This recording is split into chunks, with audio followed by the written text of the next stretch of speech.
इसी तरह की एक रणनीति फॉलो की जा रही है। और यही वजह कि जो हरियाणा में हुआ था उसके बाद वहां पे जो मुख्यमंत्री बने नायब सिंह सैनी, वो कह रहे हैं कि महाराष्ट्र में भी इनके लिए जलेबी की दिक्कतें होने वाली हैं, जलेबी नहीं खा पाएंगे। सुनिए जरा।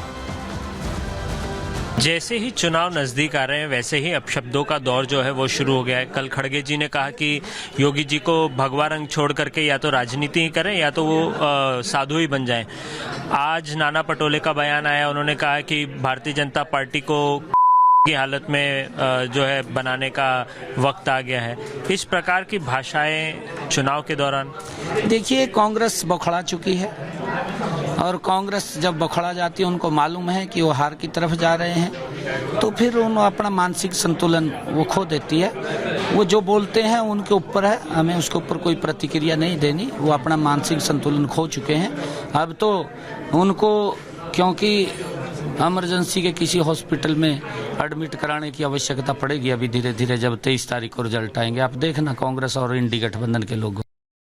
ऐसा लग रहा है कि यहाँ कांग्रेस अंडर कॉन्फिडेंट हो गई है। हरियाणा में हार हो चुकी है, क्या महाराष्ट्र में भी ऐसा होने वाला ये डर है? क्योंकि मराठवाड़ा हाथ से खिसकता दिखाई दे रहा है, बड़े चेहरे इधर उधर जा चुके हैं। इसी वजह से क्या विदर्भ में इस तरह की राजनीति और इस तरह की बयानबाजी हो रही? क्यों ऐसा कह रहे हैं? चलिए जल्दी से जानकारी आपके सामने हम रख देते हैं, क्योंकि ऐसा लग रहा है कि हाथ से खिसकते विदर्भ को देखते हुए या मराठवाड़ा को देखते हुए बौखलाहट में ये सब कुछ कहा जा रहा है। कांग्रेस महाराष्ट्र में वापसी के लिए यहाँ पूरी जोर आजमाइश करती दिखाई दे रही है। अलग अलग जिलों में संविधान सम्मान सम्मेलन किया जा रहा है। जी हाँ, संविधान लेकर जो राहुल गांधी पॉकेट में लेकर चलते हैं, हालांकि उसके पेजेस कई बार खाली भी मिले हैं, लेकिन वो लेकर चलते हैं। वही यहाँ पर कार्यक्रम हो रहे हैं। इन कार्यक्रमों में शामिल हो चुके हैं राहुल गांधी और खड़गे। सम्मेलन के जरिए ओबीसी वोटर्स को साधने की पूरी कोशिश की जा रही है। मंच से खासतौर से जिक्र आ रहा है, विदर्भ में ओबीसी वोटर्स की तादाद सबसे ज्यादा है। वहीं अकोला में ओबीसी वोटर्स को संबोधित कर रहे थे नाना पटोले जब उन्होंने इस तरह की बात कही। मराठवाड़ा में भी ओबीसी वोटर्स पर सभी की नजरें हैं, निगाहें टिकी हुई हैं, क्योंकि ये वो वोट बैंक है जो तस्वीर बदल सकता है। इस इलाके में 52% ओबीसी वोट बैंक मौजूद है। ऐसे में पंकजा मुंडे और धनंजय मुंडे जो कभी एक दूसरे से अलग हुआ करते थे, ऐसे तो कजिन्स हैं लेकिन अलग हुआ करते थे, भाई बहन हैं, लेकिन अब साथ आ गए हैं तो जोर और आ गया है। और यही टेंशन दे रहा है इंडी को। शायद मराठवाड़ा में महायुति अब मजबूत हो रही है और महाविकास आघाड़ी कमजोर होती दिखाई दे रही है। महायुति की मजबूती से ही कांग्रेस की टेंशन बढ़ गई है और अब विदर्भ के ओबीसी वोटर्स को साधने की कोशिश यहां कांग्रेस के तमाम जो बड़े चेहरे पहुंच रहे हैं उनकी तरफ से की जा रही है। उनकी तरफ से पूरी जोर आजमाइश यहां की जा रही है। लेकिन आपको बताएं कि इस बार चुनावों में जिस तरह से नारे चल रहे हैं महाराष्ट्र में, या ये कहें कि योगी का वो जो नारा है वो एक तरह से जोर यहाँ पर देता दिखाई दे रहा है, क्योंकि मोदी भी पहुंच गए हैं तो वो भी उसे आगे बढ़ा रहे हैं, आरएसएस भी बढ़ा रही है। और ऐसा लग रहा है कि कांग्रेस को हार की टेंशन इतनी ज्यादा हो गई कि कांग्रेस को समझ नहीं आ रहा कि करें क्या। इसी को लेकर बौखलाहट होती दिखाई दे रही है और ऐसे में ये बौखलाहट अब बदजुबानी में बदल गई है। रिपोर्ट आपको दिखा रहे हैं।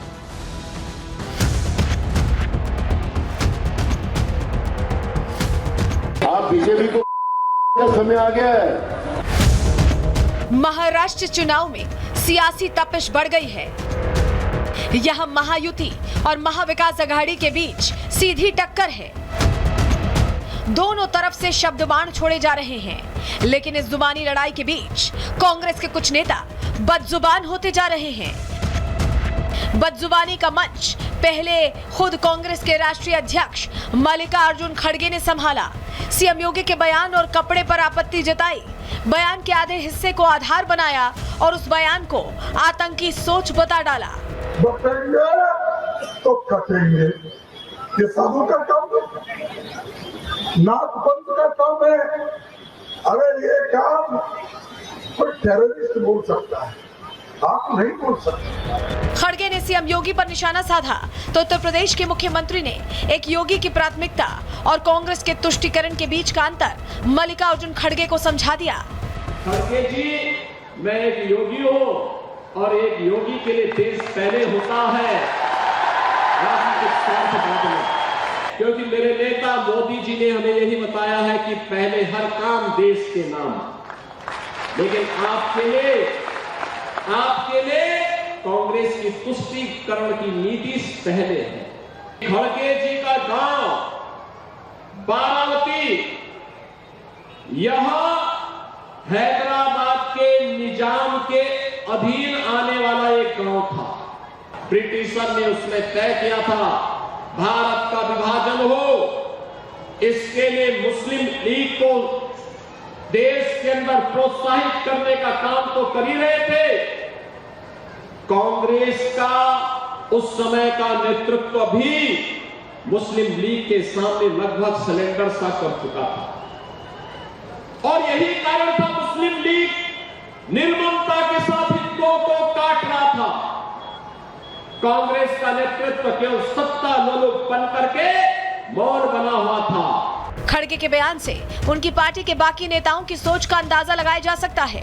बीजेपी और बीजेपी नेताओं के लिए ऐसी भाषा का इस्तेमाल करने के मामले में इमरान मसूद, मणिशंकर अय्यर, दिग्विजय सिंह और सलमान खुर्शीद के बाद अब महाराष्ट्र के प्रदेश अध्यक्ष नाना पटोले का नाम भी जुड़ गया है। नाना पटोले ने मौजूदा डिप्टी सीएम के साथ साथ पूरी बीजेपी पर ही अभद्र टिप्पणी कर डाली। मैं पूछना चाहता हूं, क्या अकोला जिले के ओबीसी के लोग आप बीजेपी को वोट करोगे? जो आप बीजेपी को समय आ गया है। कांग्रेस की ये बौखलाहट है जो अनर्गल बयानों के जरिए बाहर आ रही है। कांग्रेस नेताओं के ऐसे बयान बता रहे हैं कि वो एक बार फिर बीजेपी की चुनावी रणनीति की काट निकालने में पीछे रह गए हैं। यही वजह है कि वोट बैंक साधने के लिए कांग्रेस अब अभद्र भाषा के सहारे रह गई है। नाना पटोले ने बीजेपी को गाली दी तो बीजेपी के दिग्गज नेताओं ने कांग्रेस की सोच और बौखलाहट पर तीखा प्रहार किया। विनाश काले विपरीत बुद्धि। और कांग्रेस जब जब ऐसी घटिया मानसिकता दिखाती है, गंदी बयानबाजी करती है, कीचड़ उछालती है, उतना ही कमल खिलता है। महाराष्ट्र की जनता करारा जवाब देगी। हार के डर से, हताशा, निराशा और कुंठित मानसिकता से घटिया गाली देना, अलोकतांत्रिक भाषा का प्रयोग करना, ये दुर्भाग्यपूर्ण है। ये कांग्रेस का दिवालियापन है। कांग्रेस की तरफ से जिस चुनाव में भी मोदी, योगी और बीजेपी पर निजी प्रहार किए गए, वो चुनाव कांग्रेस बुरी तरह हारी है। ऐसे में देखना यह होगा कि ऐसी बदजुबानी का कांग्रेस को कितना फायदा मिलता है या हर बार की तरह ही नुकसान उठाना पड़ता है। Bureau report, Republic Bharat. तो हमने आपको जानकारी दी कि कैसे बदजुबानी भी चली और महाराष्ट्र में अगर अलग अलग जगहों पर संविधान सम्मान सम्मेलन जहां हो रहा है, वहीं और जो नेता कांग्रेस के अलग अलग जगहों पर पहुंच रहे हैं वो भी संविधान हाथ में लेकर पहुंचे। जयपुर के एक कार्यक्रम की तस्वीर आपको दिखा रहे हैं। ये देखिए, ये 10 नवंबर को जो कार्यक्रम हुआ, यहाँ पर ये मुस्लिम समाज की तरफ से वक्फ बोर्ड के खिलाफ कार्यक्रम था, वक्फ बोर्ड संशोधन बिल के खिलाफ था और इसमें पहुंचे थे इमरान मसूद। और इनके हाथ में क्या है, जरा तस्वीर आप देखिए। इनके हाथ में फिर से वही संविधान की किताब है जो राहुल गांधी भी लेकर जाते हैं, जो मल्लिकार्जुन खड़गे भी लेकर जाते हैं। और संविधान की किताब हाथ में लेकर संविधान का किस तरह से माहौल उड़ाया गया है, चलिए वो जानकारी अब आपके सामने रख रहे हैं। क्योंकि संविधान की किताब तो हाथ में ले ली, लेकिन बातें बहुत ही असंवैधानिक कर गए इस मंच से इमरान मसूद। क्या कुछ उन्होंने कहा है पहले आपको बता देते हैं, क्योंकि उन्होंने सीधे सीधे कह दिया कांग्रेस की नजर एनडीए के सहयोगी दलों पर है। संविधान की आड़ में बरगलाने की भी पूरी कोशिश की गई। इमरान मसूद ने मुस्लिम वोट का डर दिखाया यहाँ पर। जी हाँ, क्योंकि वहां पर मुस्लिमों की भीड़ थी, वो खास तौर से बुलाया गया था, वो मंच सजाया गया था इसलिए कि यहाँ पर विरोध करना था। और विरोध करने वाले मंच पर ही इमरान मसूद जब पहुंचे तो उन्होंने वोट बैंक के जरिए चिराग, नीतीश और नायडू यानी जो सहयोगी हैं भारतीय जनता पार्टी के, उन्हें सीधे सीधे नसीहत दे डाली। वक्फ संशोधन बिल का विरोध करने को उनकी तरफ से कहा गया और कहा कि क्या कांग्रेस चुनी हुई सरकार, यहाँ ऐसे में प्रश्न यही खड़ा होता है कि क्या चुनी हुई सरकार गिराना चाहती है, क्योंकि बयानबाजी ऐसी ही होती दिखाई दी। इमरान मसूद के जो बोल थे उस मंच से वो ऐसे ही दिखाई दिए। और